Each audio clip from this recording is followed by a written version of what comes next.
നമ്മൾ ആവശ്യമില്ലാത്ത അസ്വസ്ഥത എടുക്കരുത്. ആവശ്യമില്ലാത്ത അസ്വസ്ഥതയ്ക്കകത്ത് കയറാൻ സമ്മതിക്കരുത്. ആവശ്യമില്ലാത്തെന്ന് പറഞ്ഞാല് ചില ആൾക്കാർക്ക് ലൈംഗികമായ ഏത് ചിന്ത വന്നാലും അപ്പോഴേ പാപം, അശുദ്ധി, ഇങ്ങനെയുള്ളൊരു കലക്കമുണ്ട്. ഓർമ്മകൾ നമ്മൾ ചെന്ന് പറഞ്ഞിരിക്കുന്നത് ഓർമ്മ നമുക്ക് ഡിലീറ്റ് ചെയ്യാൻ പറ്റിയില്ല. ഞാൻ പറഞ്ഞില്ലേ കാര്യം പറഞ്ഞാലും നമ്മള് നല്ല കുമ്പസാരം നടത്തി കഴിഞ്ഞാലും കുമ്പസാരം കഴിഞ്ഞ് വരുമ്പോഴും നമുക്ക് ആ പാവങ്ങളെല്ലാം ഓർമ്മയിലുണ്ട്. ഡിലീറ്റ് ചെയ്തിട്ട് സംസാരിച്ചിരുന്നു നമുക്ക് കമ്പ്യൂട്ടറിൽ ഫോണിലൊക്കെ ഡിലീറ്റ് ചെയ്യാൻ പറ്റും. പക്ഷെ നമ്മുടെ മെമ്മറിയിലുള്ള ഒരു കാര്യം ഡിലീറ്റ് ചെയ്യാൻ പറ്റത്തില്ല.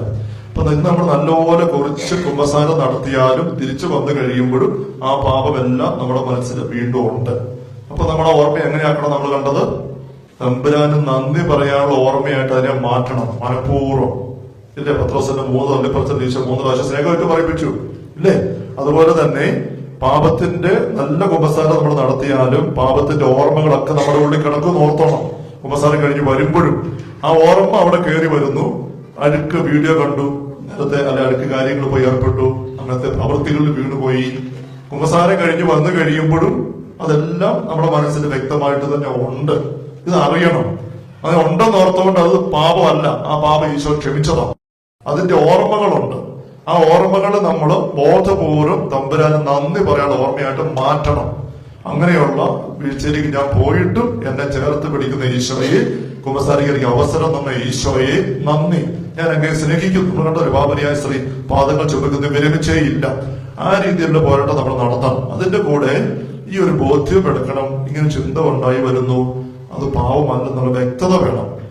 ഒരു ഉദാഹരണം ഞാൻ പറയുകയാണ്, അത് നിങ്ങൾക്ക് വ്യക്തമാകാൻ വേണ്ടിയിട്ടാണ്. കാരണം ഈ തരത്തിൽ കലക്കം കയറി ആവശ്യമില്ലാതെ പിശാചിന്റെ ചവിട്ടു കുത്തും ഏറ്റ് വിഷമിക്കുന്ന ഒരു പാപമില്ലാത്ത ആൾക്കാരുണ്ട്.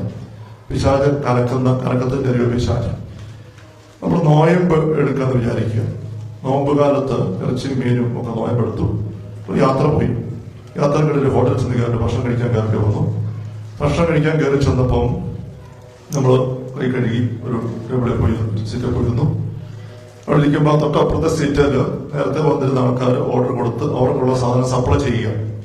അത് ചിക്കൻ ബിരിയാണി അവർക്ക് സപ്ലൈ ചെയ്ത് വെച്ചു. ഈ സാധനം നമുക്ക് വലിയ ഇഷ്ടമാണെന്ന് വിചാരിക്കും.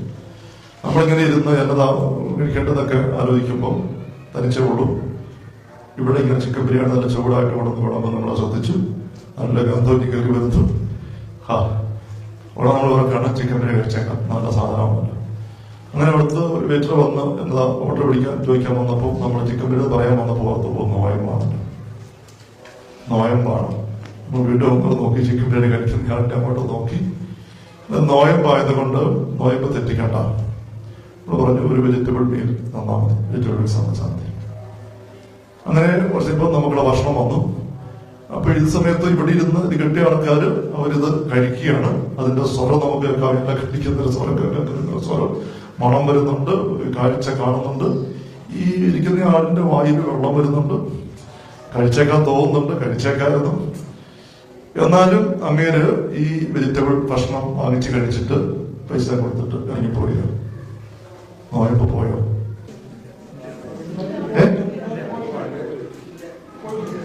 പോയില്ല. അപ്പം ആഗ്രഹം വന്നു, കൊതി വന്നു, ഓർഡർ ചെയ്യാൻ തോന്നി, വായു വെള്ളവും വന്നു. എന്നിട്ട് കഴിക്കണ്ട തീരുമാനിച്ചു, കഴിച്ചില്ല. അപ്പൊ നോയമ്പ് പോയില്ലെന്ന് മാത്രമല്ല, നോയമ്പിന്റെ തിളക്കം വർദ്ധിച്ചതേ ഉള്ളൂ. അവസരമുണ്ടായിരുന്നു, സാഹചര്യമുണ്ടായിരുന്നു, പോക്കറ്റ് പൈസയുണ്ട്, സാധനം റെഡിയാണ്, അവിടെ ഇഷ്ടവുമാണ്, ആരും കാണാനും നോക്കാനും ഇല്ല. എന്നിട്ടും വേണ്ടെന്ന് വെച്ചപ്പോൾ നോയമ്പ് പോയില്ല.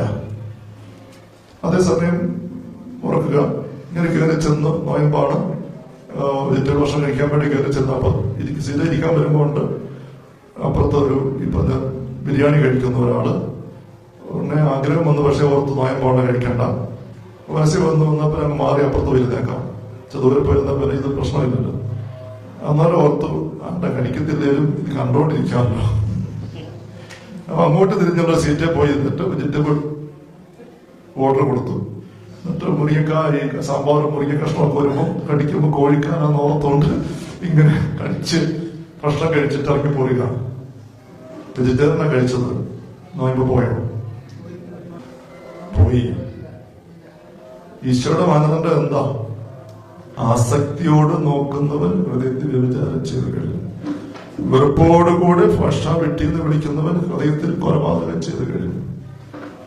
പ്രവൃത്തി സംഭവിച്ചോ ഇല്ലോ എന്നുള്ളതല്ല, ഈശോ ഹൃദയത്തിന്റെ ഭാവമാണ് അല്ലെ.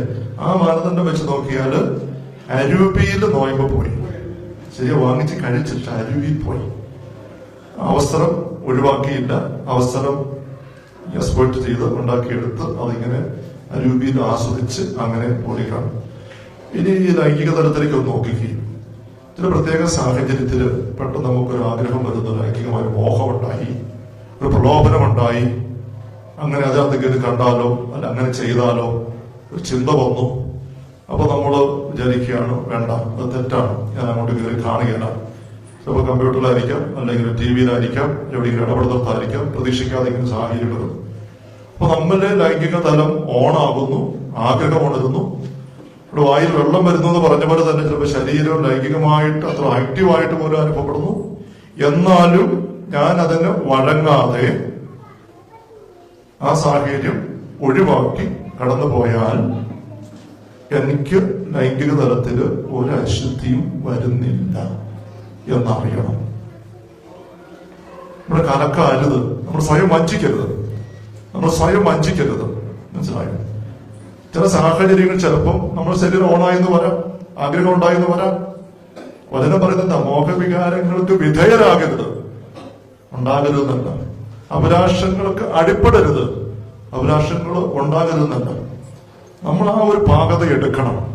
അവിടെ ഇന്നലെ ഞാൻ പറഞ്ഞത് പുരുഷലോകത്തേക്ക് നോക്കുമ്പോൾ അശ്ലീല ചിന്ത വരുന്നു, മാതാവിന്റെ തിരുസരം നോക്കുമ്പോൾ വേണ്ടാത്ത ചിന്ത അശ്ലീലമായിട്ട് തോന്നുകയാണ്. ഒരു കലക്കവും വേണ്ട. ചിന്ത എങ്ങനെ വന്നു, ഒരു പാമ്പരം വന്നു, ചിലപ്പോൾ നമ്മുടെ ഭാഗത്തിന് കാരണം പഴുതുണ്ടായിരിക്കാൻ തോന്നാൻ ആയിക്കോട്ടെ.